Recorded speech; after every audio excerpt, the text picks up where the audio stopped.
السلام علیکم ورحمۃ اللہ وبرکاتہ۔ محترم سامعین، امید ہے کہ آپ خیریت سے ہوں گے۔ اللہ تعالیٰ آپ کو سلامت رکھے۔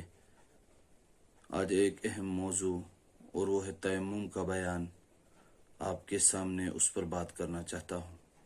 اللہ پاک اپنے کلام پاک میں فرماتے ہیں وَإِن كُنتُم مَرْضَىٰ أَوْ عَلَىٰ سَفَرٍ أَوْ جَاءَ أَحَدٌ مِّنكُم مِّنَ الْغَائِطِ أَوْ لَامَسْتُمُ النِّسَاءَ فَلَمْ تَجِدُوا مَاءً فَتَيَمَّمُوا صَعِيدًا طَيِّبًا فَامْسَحُوا بِوُجُوهِكُمْ وَأَيْدِيكُمْ کہ اگر تم میں کوئی بیمار ہے یا سفر پر ہے، یا تم میں کوئی پیشاب پاخانہ سے واپس آ کر، یا تم میں کوئی اپنی بیوی سے صحبت کر کے واپس آیا اور اس کو پانی نہ ملے تو وہ کیا کرے؟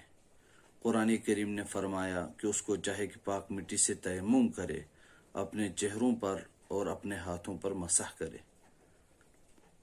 محترم بھائیو، بزرگ اور دوستو، یہ خصوصیت صرف امت محمدیہ کے لیے، یہ خصوصیت صرف اور میرے اور آپ کے لیے ہے کہ حدیث شریف میں آیا ہے ایک سفر کے دوران پانی ختم ہو گیا، پانی نہ ملنے کی وجہ سے صحابہ نماز پڑھتے تو پانی نہیں تھا، تو اللہ پاک نے اس آیت کو نازل فرمایا جس میں تیمم کا حکم دیا گیا۔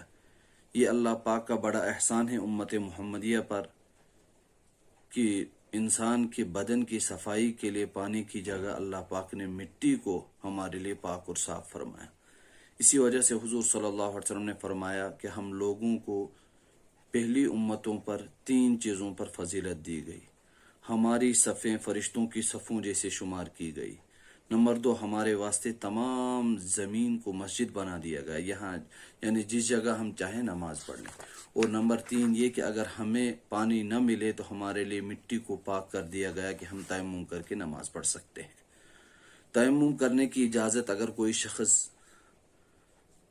بیمار ہے، بیمار اتنا ہے کہ اگر پانی استعمال کرے گا تو اس سے اس کی بیماری بڑھ جائے گی، تو یہ انسان تیمم کر سکتا ہے۔ اسی طرح یہ انسان کسی ایسی جگہ پر ہے کہ پانی تو اس کے نزدیک ہے لیکن وہاں پر دشمن ہے، کہ اس کو ڈر ہے کہ اگر وہاں پر جاؤں تو دشمن مجھے نقصان پہنچائے گا، تو یہ انسان تیمم کر سکتا ہے۔ اور شریعت نے اتنا بھی کہا کہ جب ایک شرعی میل تقریباً 2 کلومیٹر انسان کو ڈھونڈنے کے بعد پانی نہ ملے تو یہ انسان تیمم کر سکتا ہے۔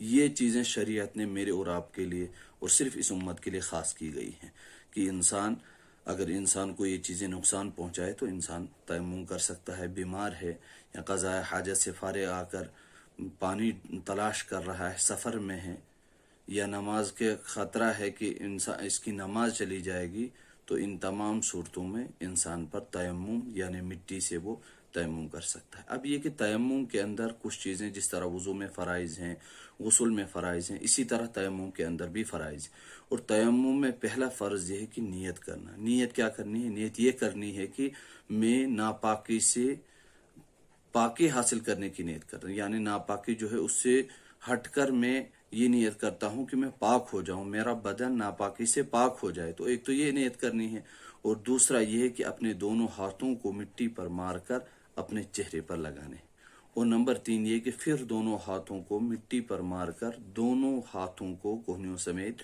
ملنا ہے۔ تو یہ 3 چیزیں تیمم کے اندر فرض ہے۔ تیمم کن چیزوں سے کر سکتے ہیں اور کن چیزوں سے نہیں کر سکتے ہیں؟ شریعت نے یہ چیزیں بتائی ہے کہ تیمم ہر اس چیز پر جائز ہے جو زمین کی جنس سے ہو، اور جو زمین کی جنس سے نہ ہو اس پر تیمم نہیں کر سکتے۔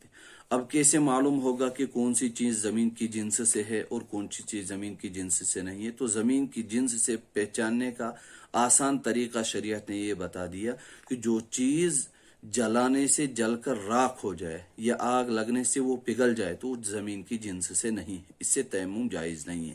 جیسے لکڑی ہے، گھاس ہے، لوہا ہے، پیتل ہے، سونا ہے، چاندی ہے، تو ان تمام چیزوں پر تیمم درست نہیں ہے۔